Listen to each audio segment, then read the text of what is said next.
c'est nous que ça touche. Parce qu'ils estiment qu'on ne peut pas leur enlever le droit de grève. Mais ceux qui vont surtout subir ces conséquences, c'est la population.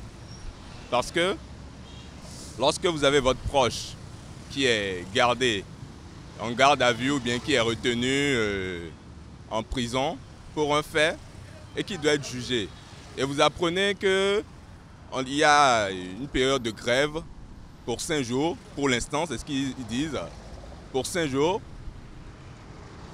vous êtes frustré et vous ne savez pas vers qui vous tournez.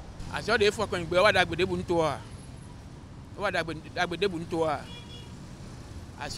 débrayage n'est pas du tout bien pour notre pays. Hormis les reports de session, aucun service n'est offert au parquet.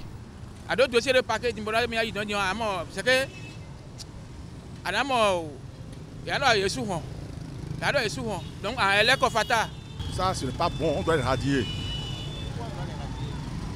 Ils sont en train de pénaliser la population. Qu'est-ce qu'ils veulent encore? Qu'est-ce qu'ils veulent faire? Qu'est-ce qu'ils veulent? Ils veulent quoi? Ils veulent quoi? L'État a dit. L'État a supprimé la grève. Maintenant, ils sont en train de persister. C'est quoi? On doit les radier. Moi, je dis qu'on doit les radier. Les gens sont là pour travailler. Il y a des gens qui sont à la maison. Ils sont à la maison. Les magistrats sont à la maison. Il y a des magistrats qui sont à la maison. On doit les faire appel. Ils doivent travailler. Ce n'est pas qu'on doit les débarquer. On doit les radier de la fonction publique. Nous sommes totalement à l'extrême dans le pays parce que les magistrats ne sont pas des fonctionnaires ordinaires. Honnêtement, c'est des fonctionnaires, on peut dire, à part entière. Nous sommes dans un état de droit au Bénin. Et donc, on peut dire que le Bénin repose même sur les sceaux même de la justice. Et donc, ces magistrats deviennent des gens très privilégiés de la République. On peut permettre aux magistrats, d'accord, le droit de se réunir, de défendre leurs intérêts. Mais on ne va jamais, on ne doit normalement pas permettre aux magistrats d'aller jusqu'à l'extrême, c'est-à-dire la grève. Aujourd'hui, on a constaté même que la première action, souvent, des magistrats, c'est la grève. Leur première action, c'est la grève. Moi, j'étais très content à l'avènement du nouveau régime, la rencontre qu'il y a eu au palais de la présidence entre le chef de l'État et les magistrats. J'ai beaucoup apprécié, puisque c'est un corps vraiment noble.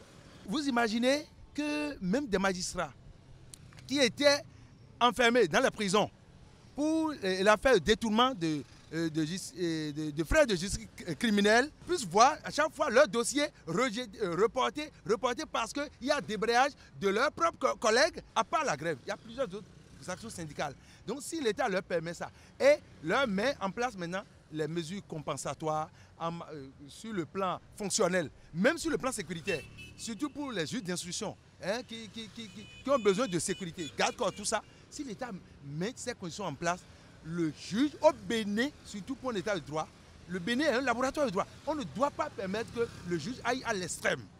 Il y a des problèmes, c'est trop. Parce que le préjudice causé est énorme. Les centres pénitentiaires sont remplis et les prévenus y passent plusieurs années sans procès. Les magistrats font mal aux populations. Et des grèves, il se faut vraiment à Darwan 3, c'est pas bon. Et vivre des bois, Togan, ouais. Ni ma goudo, ni taper fort, ni nos positions t'ont dit. Que le chef de l'État soit ferme, car ces magistrats ont beaucoup d'avantages et ils ne veulent que paralyser le secteur. Ça a été 3 fois, 4 fois, et le garde-corps, et le trésor, il y a quoi trésor, et le prime les billets, pourtant, grève, il y en a bleu. Nous n'arrivons même plus à légaliser nos documents. C'est le peuple qui en parle.